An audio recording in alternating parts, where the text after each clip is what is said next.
bedo ka wuoka mano dwe mar 12 mano mahigani. Penjo eni bende sirikal oseikore yo makare mano mar neno ni transition makamano otimore e yo maber kendo jopuonjre ok obedo kod ng'ikruok moramora e kinde mag dhi e skul kachiel kod paro kotudore kod omenda ma ichulo kaka school fees e skunde makamago kod capitation ma sirikal koro wacho ni biro bedo ka wuok 22,000 dok piny nyaka 12,000 japuonjre ka japuonjre. In kaka japuonj, un kaka jogo manitiere riwruoge mag jopuonja, bende chenro makamano bro dhi e yo makare maonge ng'ikruok moramora? Mwalimu Awange.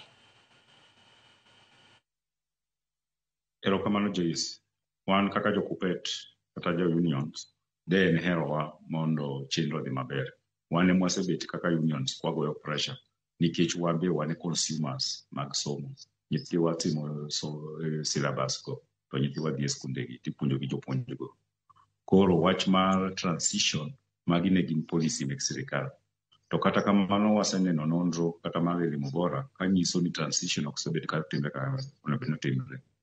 Sani jok matimo penj ma klas 12 mano form 4 KCSE gin nyithindo 960,960. Kata kamano nyithindo manodonjo e klas 9 higni 4 mokalo ne en mathoth moloyo mano.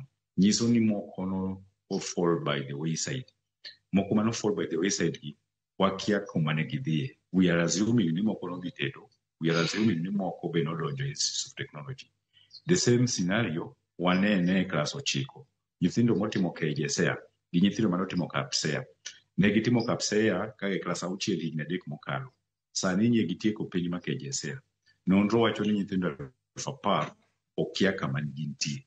Mano bende en wach malich ahinya nikech as per the access to education transition policies, sirikal onego bed ni nyalo ng'iyo kata track down nyithindo gi dhi kure. Nikech klas 6 en klas mathin kabisa ma nyathi nyalo drop out of school. Then secondly, kata jok matimo KAPSEA penj ma klas 6 ni waneno ka nyithindo mang'eny thoth ng'eny gi ich. Mae nyiso ni chances koko timo maber nyithindo gi some of them nyalo drop kapok odonjo e klas 7. Chon ne nyithindo bedo ga gi ich e klas 8 kata klas 12. So there is a problem.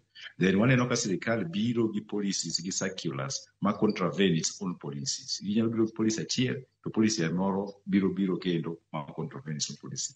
Sani gisewacho na ne fee structure gichiwo guideline ni skunde biro bedo ka gin boarding schools to gichulo 53,000 to ka gin day schools to gichulo 9,000. Guidelines gi oginyien. The only person kata jatend migawo mane serious gi wach guidelines onen manosenindo magoha gide magoha. To ministers kata jotend migawo mabiro gi chiwo mana guidelines to officials migawo masomo ok ng'i. In any case gine mitiyo kodgi to ensure the fee structure is very high. Mamiyo nyithiwa ok nyal access education mana kaka ng'ani ne osawacho. Jaloy miluongo ni Lamek ma wan go studio sani. Koro iyudo ka sani iwacho ni fee structure en 53 for the national schools. Extra county schools iyudo ni principal kata jotend sikundego ne uinjire gi PTA gi board to medo fees. Fees mang'eny skunde mang'eny mek national schools ne chulo 75,000. Seche moko ne gindiko kata ministro ng'ama ne approve ne mana minister gi permanent secretary jatend migawo no gi jagoro maduong' mar migawo no. Ma yudo ka skunde mang'eny nok adhere to the fee structure ma 53,000 no for national schools gi 44 for extra county schools. Pod jonyuol noket gi gik mang'eny. Aidha nindo nyiew bas, aidha nindo ger gate, aidha nindo tim ang'o, gik mang'eny iluongo gi ni extra levies. Skunde mang'eny ne timo extra levies. What demand kaka union ni migawo masomo kosebiro gi fee guidelines let it be followed. Ideally, change of name giwilo nyinge schools from national schools, county schools gi sub-county schools. Sani as per the CBE structure, CBC system, giluongi gi cluster 1, cluster 2, cluster 3 and the like. Ma national schools gibedo cluster 1. Secondly, waneno kakoro wach ka fees giwacho ni boarding schools gichulo uniform amount of 53,000. Then day schools gichulo amount of 9,000. We give nitie skunde moko magin hybrid system ma iluongo ni mixed day and boarding. Skunde moko man gi partially boarding gi partially day. Gidhi timo nade. Secondly, waseneno kata jo siasa ka interfere gi wach ma fee structure. Kisumu County kae, sub county moro miluongo ni Nyando, MP kata jaod bura miluongo ni Jared Okello osenyiso jonyuol ni kik chul fees, ochul mana 1,000 nikech en onyalo supply gik moko modongo kaka chiemo. And mae osekelo controversy between Kesha gi jatend migawono and Safia interfering. So gik ma interfere gi issues of fee structure guideline ng'eny. Jo siasa kaka sewacho kes mar Nyando ma jaod bura Jared Okello biro gi fee structure mare, issues of principal kata jotend skunde maluongo board kata PTA to biro gi fictitious development plans to is keto fees mopogore. Then yudo ka eventually yudo ka nyathi osetimo penj tituo ne certificate man directive manyo biro nyoro ni sani certificate ibiro chiw ka ministry offices migawo masomo is welcome nikech waneno kata Kisumu ka naseno nyithindo mang'eny mo qualify to the university to nyal apply for help nikech skunde o withhold those certificate margi mar penj. To seche magi withhold certificate mar penj and because there were extra levies makata ka nyathine nigi basari jok mano sponsor ochiwa mana gimoro ma sirikal no approve cha to extra levies bugine. Kata nyithindo mabiro dhi kawo certificates bang' form 4 kata class 12 kata biro dhi kawo class 9 iyudo ga koketni gima ketek ma ok ginyal access those things nyaka gichul pesa moko either nen mar tuition either nen mar sijui or whatever. Pesa gi be kineno gi ok gi trickle down to jopuonj te ma jopuonj bo sebe ka yuagre ni yawa pesa go ichoko kuom former students to kone wan kaka union wan gi interest mar sector ma jopuonj gi jonyuol nikech wan both.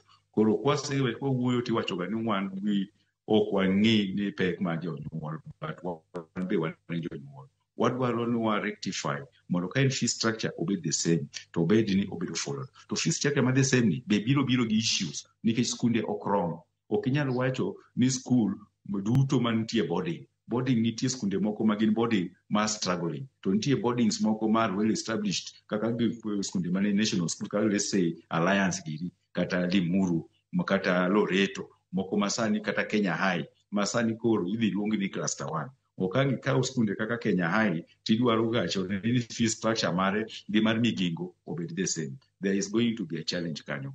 One bed gi realistic fee structure and guidelines moro ma parent ka parent bro neno ni mae to ber to live to or inappropriate to this particular school. Mar ariyo korka wach mar capitation one unions both KNUT ma hotel ni jaduong' Bon kae gi an one jo grassroots gi our national officials mwasebet kwa goyo koko mondo capitation obi e school. Capitation en ga underfunded and kende delayed oleo totin bakata working committee man logo ni education reforms cha no suggest ni mondo pesa mabiro per student omedi. Instead waseneno ka expert mane ogaye mar ODM Raila Amolo Odinga nomiyo Ruto iluongo ni John Mbadi sani en jatend migawo mar fedha nowacho ni capitation ok ginyal afford to nokwere ni owe wacho to sani to waneno ka koro kendo migawo masomo osewacho ni gidhi reduce. The inflation rate is high, suppliers ok ochul, the cost of living odhi malo, the principal nigi tich matek e skundegi. Koro when we are saying need reduce capitation from 22,000 to 12,000, in short, iwacho ni the cost of the quality of education immediately reduce. Nikech if you think ni education is expensive, idhi tema ignorance. To wan kaka union ok wadwa rito mondo sirikal oteme gi fuo moro ni koro wadwaro rito ignorance. When you are reducing the cost capitation, mano nyiso ni nyawo sirikal osenyiso nyawo moro ni chulo pesa ma sirikal mane Kibaki gi Raila Amolo Odinga obiro go 2023 osetamogi to mane Uhuru Kenyatta bende omedo osetamogi. Kik wa reduce capitation mae dhi hinyo skunde moko matindo tindo miluongo ni day school to dhi compromise gi miluongo ni CBE kata CBC. CBC is a very, very expensive curriculum. Ma skunde ma dhi hinyore gin skunde ma onge infrastructure gi facilities moromo. Skunde man gi infrastructures kaka national school gi extracurricular gi private schools to might be better off. Koro one as a union we'll fight for these schools. Nyifiwa ma bisome skunde mathindo thindo gi will be heavily affected nikech skunde matindo go ema onge income generating activities.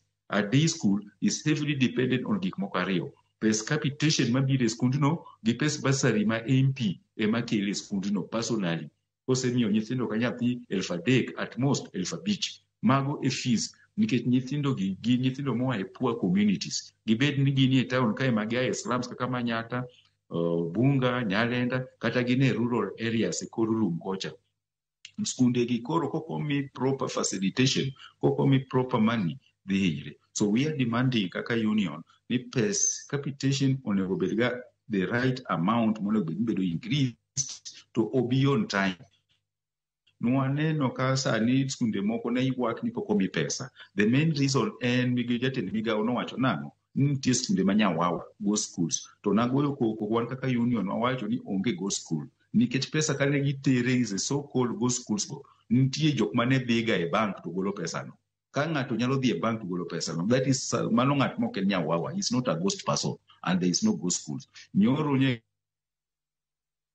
skunde 30 makoro okomi capitation nikech they were non-existent koro gibedo deregistered. One wawacho ni should go further than that.